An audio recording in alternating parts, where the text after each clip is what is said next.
ಇದೇನಿದು, ನೀನೊಬ್ಳೆ ಬಂದಿದ್ಯಾ? ಅಳಿಯಂದ್ರೇಲಿ ಇನ್ನು ರೆಡಿ ಆಗಿಲ್ವಾ? ರೆಡಿ ಆಗಿದ್ದಾರೆ ಮಾಮ್. ಆಡಿಟರ್ ಕಾಲ್ ಬಂತು ಅಂತ ಮಾತಾಡ್ತಾ ಇದ್ದಾರೆ. ಮಾಮ್, ಈ ಸಾರಿಯಲ್ಲಿ ನಾನು ಹೇಗ್ ಕಾಣಿಸ್ತಾ ಇದ್ದೀನಿ? ಸಮಂತ, ನೀನ್ ಹೇಗ್ ಚೆನ್ನಾಗ್ ಕಾಣಿಸ್ತಾ ಇದೀಯ ಅನ್ನೋದು ಮುಖ್ಯ ಅಲ್ಲ, ಅಳಿಯಂದ್ರಿಗೆ ಹೇಗ್ ಪೂಜೆ ಮಾಡ್ತೀಯ ಅನ್ನೋದು ಮುಖ್ಯ. ಅದನ್ನ ನಾನು ಚೆನ್ನಾಗೇ ಮಾಡ್ತೀನಿ ಮಾಮ್. ಸರಿ, ಅಳಿಯಂದ್ರಿಗೆ ಇವತ್ತೇನ್ ವಿಶೇಷ ಅಂತ ಹೇಳಿದ್ಯಾ ತಾನೆ? ಅಯ್ಯೋ ಸಾರಿ ಮಾಮ್, ನಾನ್ ಚೆನ್ನಾಗಿ ರೆಡಿ ಆಗ್ಬೇಕು ಅನ್ನೋ ಖುಷಿಲಿ ಅವ್ರಿಗೆ ಇವತ್ ಬೇಮ್ ನಮೋಸೆ, ಅದಕ್ಕೆ ರೆಡಿ ಆಗಿ ಅಂತ ಹೇಳೋದನ್ನೇ ಮರ್ತ್ಬಿಟ್ಟೆ.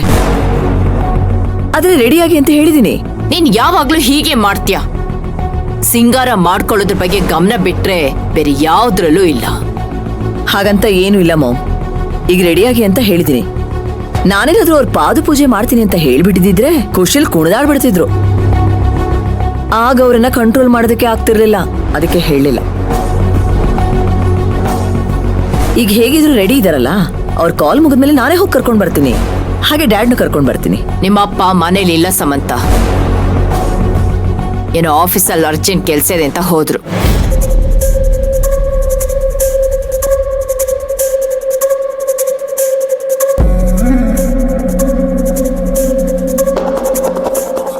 ಅಲ್ಲ, ಇವತ್ತಿನ ಪೂಜೆ ಇದೆ ಅಂತ ಹೇಳಿಲ್ವಾ? ಹೇಳ್ದೆ, ಎಲ್ಲ ರೆಡಿ ಆಗಿದೆ, 2 ನಿಮಿಷದಲ್ಲಿ ಪೂಜೆ ಮುಗ್ದೋಗುತ್ತೆ ಅಂತ ಹೇಳಿದ್ರು, ಹೋದ್ರು. ಹೋಗಿ ಎಷ್ಟೊತ್ತಾಯ್ತು ನೋಡು, ಇನ್ನೂ ಬಂದಿಲ್ಲ. ಅವ್ರಿಗೋಸ್ಕರ ಅಳಿಯಂದ್ರನ್ನ ಕಾಯಿಸೋದ್ ಬೇಡ, ನೀನ್ ಅವ್ರನ್ನ ಕರೆದು ಪೂಜೆ ಮಾಡು. ಪರವಾಗಿಲ್ಲ ಮಾಮ್, ಡ್ಯಾಡು ಬರ್ಲಿ, ಇಬ್ರಿಗೂ ಒಟ್ಟಿಗೆ ಪೂಜೆ ಮಾಡೋಣ.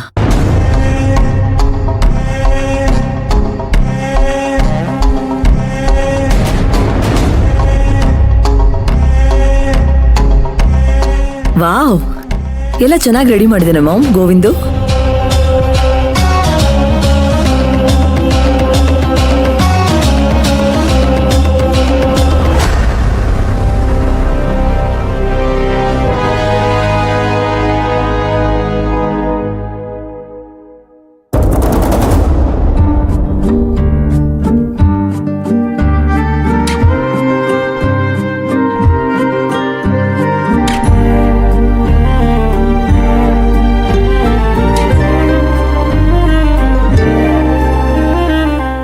ಕ್ಷಮಿಸ್ಬಿಡಿ ಯಜಮಾನ್ರೆ.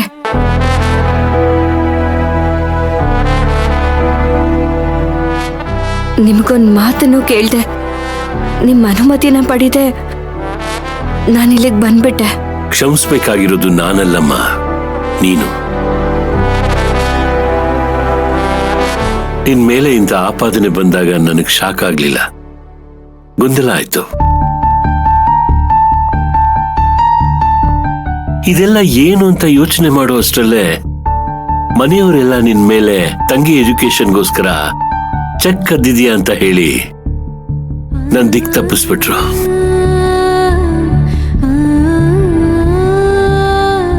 ಆ ಸಮಯದಲ್ಲಿ ನನ್ನ ಮನಸ್ಸಲ್ಲಿ ಊಹೆಗೂ ಮೀರಿದ ಏನೇನೋ ಆಲೋಚನೆಗಳು ಬರಕ್ ಶುರುವಾಯ್ತು. ಆದ್ರೆ ಒಂದಂತೂ ಸತ್ಯ, ನಿನ್ನ ಮೇಲೆ ನನಗೆ ನಂಬಿಕೆ ಇತ್ತು.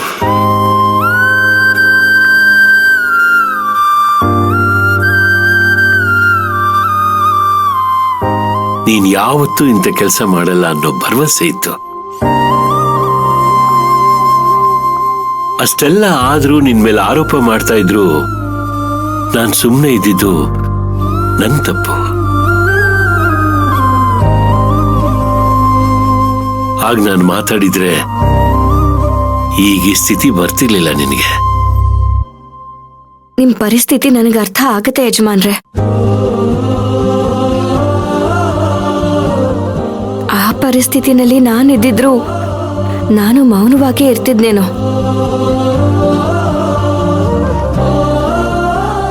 ಆದ್ರೆ ನೀವ್ ಮೌನವಾಗಿದ್ದನ್ನ ನೋಡಿ ಎಲ್ಲಿ ನೀವ್ ನನ್ ಮೇಲೆ ತಪ್ಪಾಗಿ ತಿಳ್ಕೊಂಬಿಟ್ರು ಅಂತ ಒಂದು ಕ್ಷಣ ನನ್ನ ಜೀವನೇ ನಿಂತು ಹೋದಂಗ ಆಗೋಗಿತ್ತು.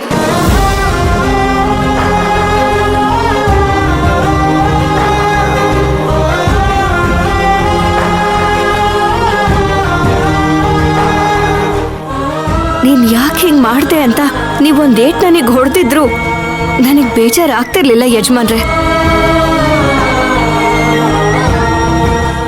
ಆದ್ರೆ ನಿಮ್ಮ ಮೌನ ನನಗ್ ತುಂಬಾನೇ ನೋವು ಕೊಡ್ತು.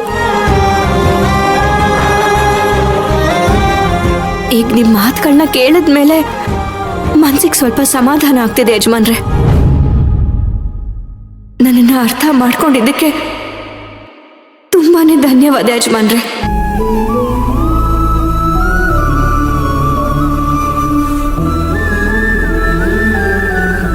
ಸಿಂಗಾರಿ, ಡ್ಯಾಡ್ ಬರೀ ಈ ವಿಷಯದಲ್ಲಿ ಮಾತ್ರ ಅಲ್ಲ,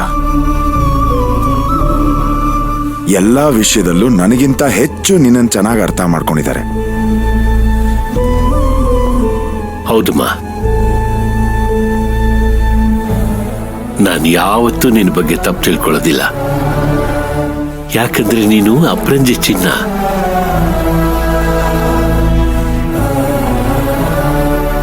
ಅದು ಬೆಂಕಿಲ್ ಬೆಂದ್ರು ಇನ್ನಷ್ಟು ಹೊಳೆಯುತ್ತಲ್ಲ, ಹಾಗೆ ನೀನು.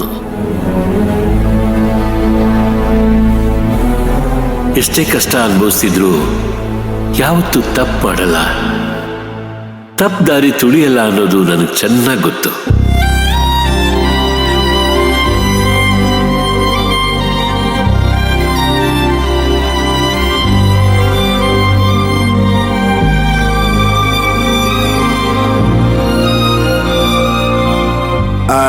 ಸರಿ, ಫಾದರ್ದು ಡಾಟರ್ ಇನ್ ಲಾ ಮಧ್ಯೆ ಇರೋ ಎಲ್ಲ ಪ್ರಾಬ್ಲಮ್ಸು ಸಾಲ್ವ್ ಆಯ್ತಲ್ಲ? ಕ್ಲಿಯರ್ ಅಲ್ವಾ? ಸರಿ, ನಡೀರಿ ಮನೆಗೆ ಹೋಗೋಣ್ವೇನ್ರಿ?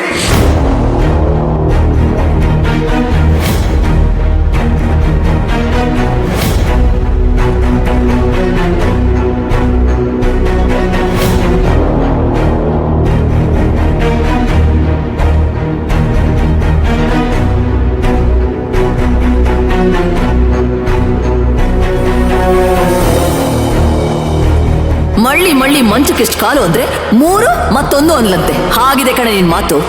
ಅದು ಈಗೀಗ ಹೊರಗಡೆ ಬರ್ತಾ ಇದೆ. ಇವತ್ತು ಸರಿಯಾಗಿ ಸಿಕ್ಕ ಹಾಕೊಂಡೆ. ಪೊಲೀಸಿಗೆ ಫೋನ್ ಮಾಡಿ ಅವ್ರು ಬಂದು ಕರ್ಕೊಂಡು ಹೋಗ್ಲಿ. ಅವ್ರ ಭಾಷೆಯಲ್ಲಿ ವಿಚಾರಿಸಿದ್ರೆ ಮುಚ್ಚಿಟ್ಕೊಂಡಿದ್ನೆಲ್ಲ ಹೊರಗಡೆ ಕಕ್ತಾಳೆ. ಅಲ್ಲ ಕಣೆ, ನಿನ್ ತಂಗಿಗೆ ಫ್ರೀಯಾಗಿ ಸೀಟ್ ಕೊಡೋದಕ್ಕೆ ಅದೇ ನಿಮ್ಮ ಅಪ್ಪನ ಸ್ಕೂಲ? ಮಾತಾಡಿದ್ರೆ ಸಾಕು ನಮ್ದು ನಿಷ್ಠಾವಂತ ಕುಟುಂಬ ಅಂತ ಹೇಳ್ಕೊಳ್ತಾಳಲ್ಲ, ಇದೇನಾ ಇವಳ ನಿಷ್ಠೆ? ಇಂಥ ಕೆಲಸ ಮಾಡೋದಕ್ಕ ನಿಮ್ಮಮ್ಮ 3 ಜನ ಹೆಣ್ಮಕ್ಳನ್ನ ಎತ್ತಿರೋದು. ಒಬ್ಬೊಬ್ರು ಶ್ರೀಮಂತರ ಮನೆ ಸೇರ್ಕೊಳ್ಳೋದು, ಆಮೇಲೆ ಅವ್ರ ಮನೆನ ಗುಡ್ಸಿ ಗುಂಡಾಂತರ ಮಾಡೋದು. ಇದೇ ತಾನೇ ನಿಮ್ಮಪ್ಪ ನಿಮಗ್ ಕಲಿಸ್ಕೊಟ್ಟಿರೋದು?